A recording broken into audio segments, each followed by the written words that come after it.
No. Right, you're watching TVC Breakfast. Let's get into our next discussion now. The state of insecurity in Kaduna State is alarming. Just over the weekend, suspected terrorists allegedly invaded the Kaduna International Airport and prevented the Lagos-bound aircraft from taking off. At least one person was killed. Security operatives were, however, able to repel the terrorists, and military presence have been beefed up at the airport. In the last few weeks, several attacks have been carried out by bandits across different local governments in the state.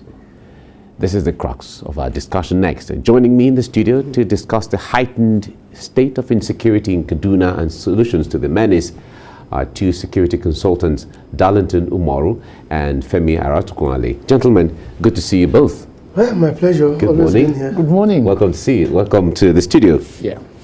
Well, Darlington, let me start with you on this. In fact, for both of you, we've been on this program several times talking about these challenges.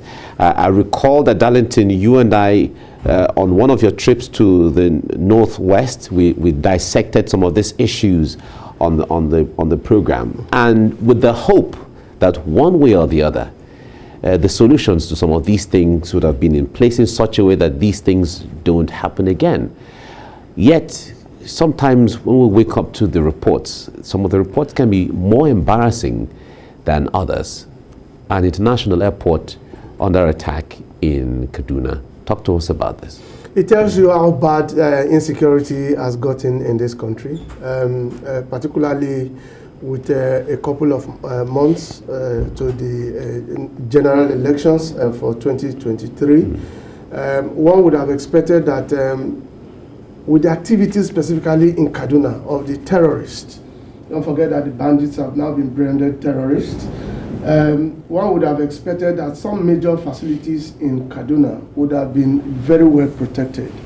The international airport is a gateway, don't forget that. And recently, last year, the bandits dared the Nigerian Defense Academy beyond attacking communities. Just that last weekend, before the attack on the airport, we recall that they attacked about 9 communities, where a lot of people were taken away and some were killed. My surprise is that after the activities by the terrorists on certain facilities, particularly the Nigerian Defense Academy, one would have expected that the federal government, which is in charge of security agencies as provided by the Constitution, would have gone beyond waiting to be attacked and then want to defend or want to repel. One would have expected that, particularly if you have used the Kaduna airport before, you'll notice that the Kaduna airport, the road to the airport and out, shares a fence with the Nigerian Defense Academy. And if the bandit had attacked the Nigerian Defense Academy at a time where they killed some military personnel, took away one, even though that one was eventually rescued by the military, one would have expected that at this point in time, special attention should have been given to Kaduna State, particularly with the fact that on daily basis, you record kidnapping, you record killing, irrespective. VIPs have been killed in Kaduna. Schools, children have been taken away, have been invaded in Kaduna. Kaduna has become the hottest bed, particularly in the southwest. When I went on that trip, the northwest, forgive me. When I went with the Presidential Committee on Small Arms and Light Weapons, where we went to train security agencies, particularly on recent activities, terrorism and the activities of the bandits, we ended up in Kaduna. And we took off from Kaduna back to Lagos. Some of us returned to Lagos. What we saw, apparently as it were, right now, even the activities of Boko Haram and ISWAP in the northeast, they are no longer as active as the bandits are active in Kaduna. And if you want to trace the history of this crisis in Kaduna, it didn't start with the bandits. What has El-Rufai really done beyond talking to ensuring that there's peace returns to Kaduna? Why Kaduna at this point in time? All right, that's on that question. I will throw it to Femi here. Now the point there is, we have talked about the issue of training and retraining of personnel, and it is somewhere that you are very particular. When it comes to the capacity of the Nigerian security agents, it has never really been in doubt when it comes to what they have, their skill and their willingness and the morale. Okay, maybe the morale might be, here or there. But what do you make of what's going on? Kaduna has been on the news for the wrong reasons for a long time. You see, I'm not going to say so much, but I think Darlington seems to have said so much and analyzed a lot about Kaduna. Where I'm going to hold Darlington here and here is the aspect of the small arms and the kind of training program given to the security agencies in Kaduna and the axis as well. You see, until we start looking into changing the structure and the architecture of security training and the security policies in Nigeria, we're heading nowhere. Right now, I can imagine the trauma going on around in Kaduna Airport. I can imagine what people, as in normal passengers, will be thinking now, traveling from Lagos and other parts of the country by air. No road, not train, but by air now to Kaduna. So what they'll be thinking is, what happens within the surroundings, the community? Just like what he said, NDA, Nigerian Police College, everything seems to be very surrounded within some few meters to each other. And how come they cannot work together and find a common goal that how do we protect all these structures? These are critical moments. These are serious times for Nigeria, and investors will now be looking into, is this where I want to go to invest? If road is not safe, if the trains are not safe, then what happens to the air? Now that push again, are they going to start hiking fares so that they can put more security measures in place? Then again, what is the security risk assessment in Kaduna itself at the moment? What is the government body language saying?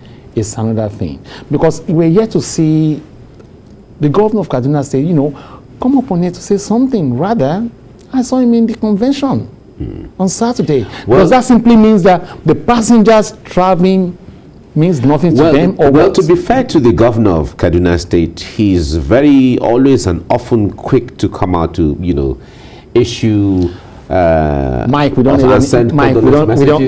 need talks again. What we need now is action. Yeah, but the point there is governors. We've also talked about this, Darlington. The point there is that governors in the state like this, the state of affairs of this nature, when they are not in charge of the military, they're not in charge of the police and as security. Constitutionally provided. Exactly. What can they do? But even so, they are still the head of security in their states. Exactly. They are the chief security officers. Yes, they are the number one. Darlington, Mike. Yes, like he said, hang on 1 minute. You see, sometimes we are quick to take away blames from some of these people who want to arrogate our argument to the provisions of the Nigerian Constitution, as amended.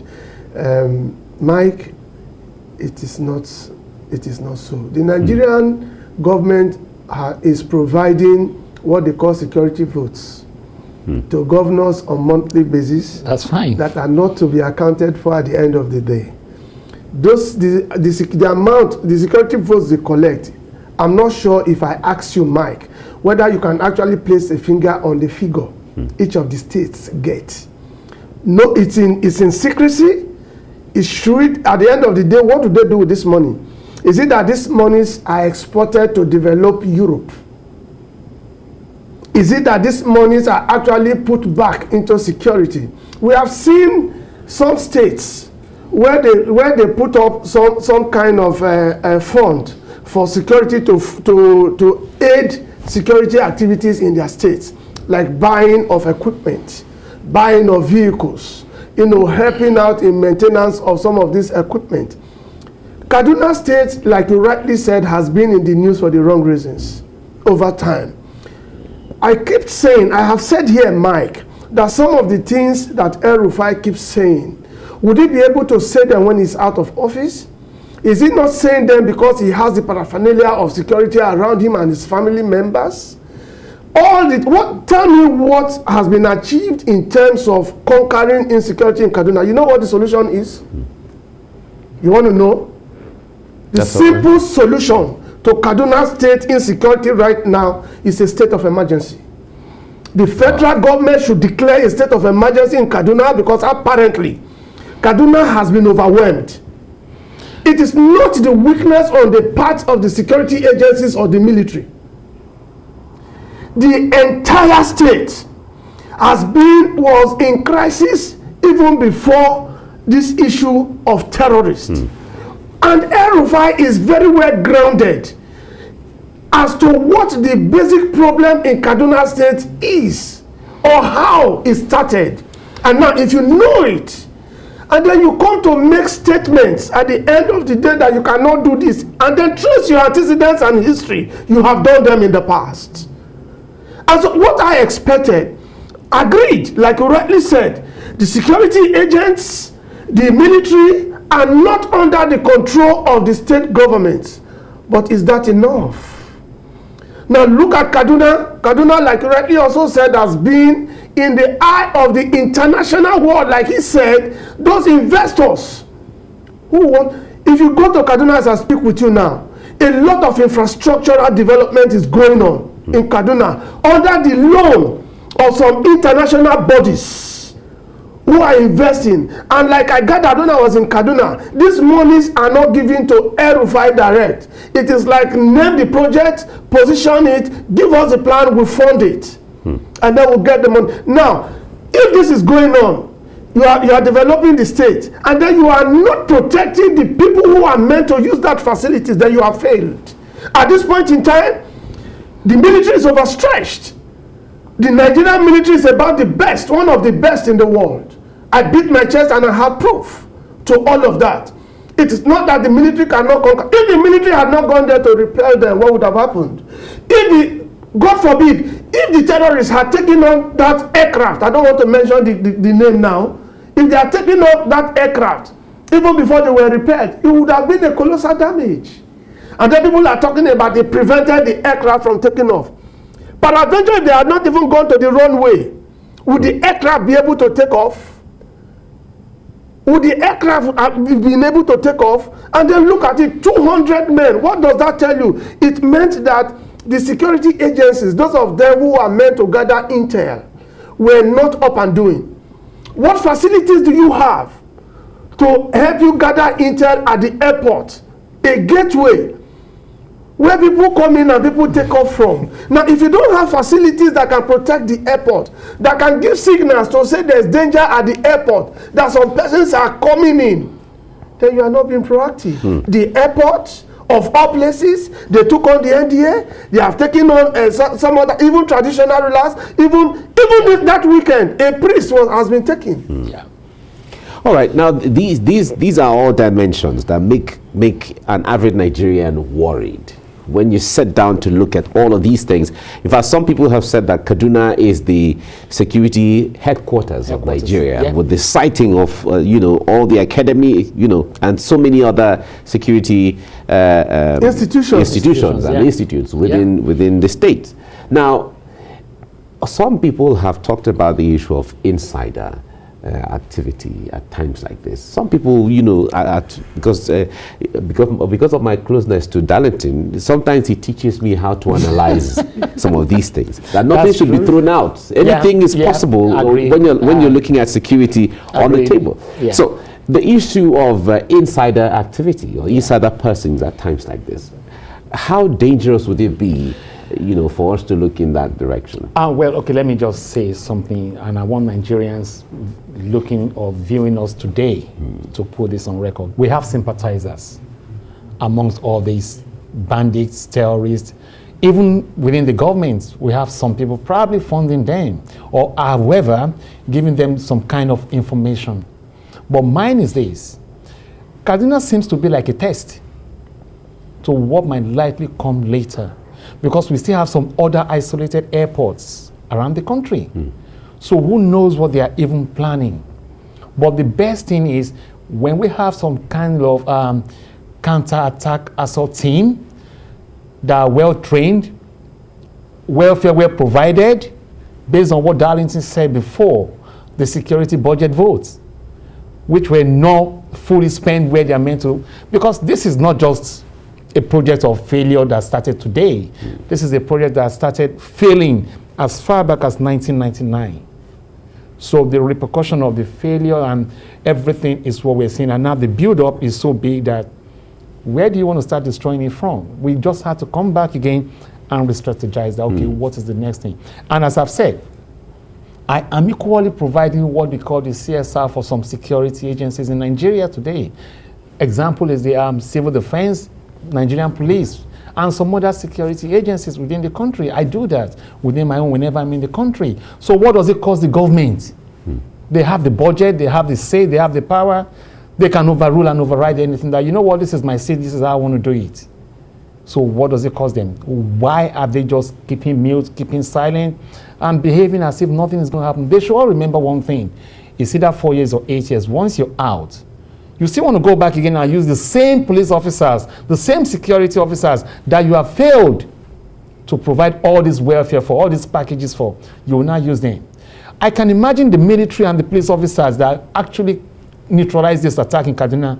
Let us analyze what exactly were they wearing. They put down their lives for us, and we don't care about them. That is wrong. That is evil. And we're not looking at it as in, this is somebody's family.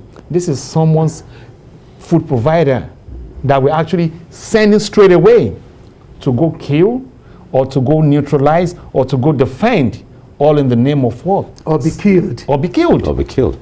We're not even looking at all this. So I think, to me, Mike, this is national news. Before I go back to wherever I'm from, this is my country, Nigeria. Whatever I can do to lay my life, my hands on, to give at least some equal benefit of training which I've received abroad, and pass it on, share the information, share the kind of training program, enlighten them with the kind of security training materials that they can equally use. That is, if the government is going to provide it. Remember when the idea of body cam was launched in Lagos State? Yeah. We're yet to see the daylight of it. So, what are we talking about? All right. Well, I don't want to completely agree, my brother, that one issue that our agencies, security agencies have is training. I don't want to agree completely with that. You know why? Why? Because I've been an insider. Okay, cool. Talking about being an insider, I've been a part of those who have been training these men to some extent through the Presidential Committee on Small Arms and Light Weapons. That is, I don't want to say it's been removed now for whatever reasons we do not know, and being replaced by the Center for the Control of Small Arms and Light Weapons, which is even yet to take off. I see that as a political arrangement. That's what I always If it's not a political arrangement, what is wrong? What the Presidential Committee as set up by the Jonathan administration merely needed is a voice from the National Assembly, being backed, to be backed by the law, and then have a budget with which to run the activities. Basically, we've seen that body over time gone through states where arms were recovered. They have a lot of programs are sponsored by the EU, are sponsored by the ECOWAS, are sponsored by UN. I remember that. Okay, most of all of this, if you want to look at it, it becomes shameful that most programs of the Presidential Committee on Small Arms and Light Weapons were not sponsored by the federal government of Nigeria. And yet they're giving them like some of the ones I took part in. Were basically sponsored by the EU. And sometimes don't forget that the EU has this thing I call slavery fund. They push out to Africa with which to further enslave and then increase poverty on our land. And the control. And have control over us. Well, why would you put it that way if they're providing funds for training? Mike, what is the easiest way of garnering loyalty and control from the man who is hungry? Feed him. Give him crumbs to eat. I tell you that most of the funds that come from these international organizations are not completely and fully expended in Nigeria and Africa. And then a lot of bottlenecks come with them. A lot of reports has to go with them. Like this training. the Nigerian security, one of the things we teach them is synergy. But that synergy on the field is lost. I give you an instance. The instance of the man who was coming from North Africa to invade Abuja. If you remember that story for December. Exactly. What happened? No synergy. Now, synergy came at the point where the DSS was able to gather intel and submit to the government. But the DSS were not the one who were meant to carry out the execution of their findings. The people responsible for the manning of border, the control of who comes in and who goes out was the NIS. Immigration. And then that information, a formal letter was given to them with a full brief on the persons involved, the movement, the corridor to be followed at what point. And then they extended it to outside that particular corridor that was discovered to say they might in between, if they noticed security follow-up, that they might want to change their route. And so it was extended to Lagos, Idiroko borders, because the thing basically was meant for land. And they were to come in through the north.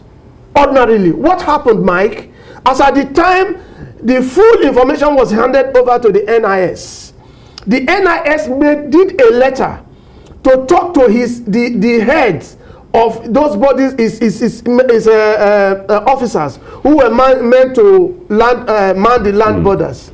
But like you rightly said initially and asked, the issue of infiltration, what happened to that information? It was leaked. And at the end of the day, both operations that were to be used to arrest that man were butchered. Well, it's all right. What's the way forward as we wrap up now? My own way forward is this. We can see some little attacks. Let me put it as little attack coming in, and we can see that, yes, it can actually be tabled out, talked through, but don't let us talk about it. Let us put action towards it. And my own way of putting action is, okay, all airport security staff members must be retrained back in certain ways, tactically. And again, the parameters around the airport says a lot. Does that simply mean we don't have any surveillance that can actually cover up and see things that are about the UAVs? You're talking about the UAVs now. Let me now make it like, as in, let us lay it down to everybody to understand. The outside surveillance cameras that we're meant to have in our infrastructure area seems to be gone, or maybe disappeared, or blurred, or not working. Again, what might probably give an insight or probably help the bandits these days might be power failure, diesel. Banks right now, they close around 4 or 5 o'clock, end of story. So we are opening up for attacks every day, every minute. What is the government doing? All right, we have to leave it here. The point there is, we believe. Yes. When you say we, Nigerians that believe. That is your number one. Nigerians believe that when things like this happen, government and security agencies will rise up to handling it on behalf of Nigerians. We don't just want a short-term solution. That's what we're saying. We believe that they know what to do. They are the ones trained for that, and it will be done the way they have. That's what Nigerians expect. But we have to leave it here now. Thank you so much, Femi Aratokunle, for coming on the program. Darlington Tomorrow, thank you very much for coming. Always my pleasure being here, but not always very comfortable when you're the one anchoring. I wonder why my friend will not be comfortable with it. All right, thank you so much. Thank you.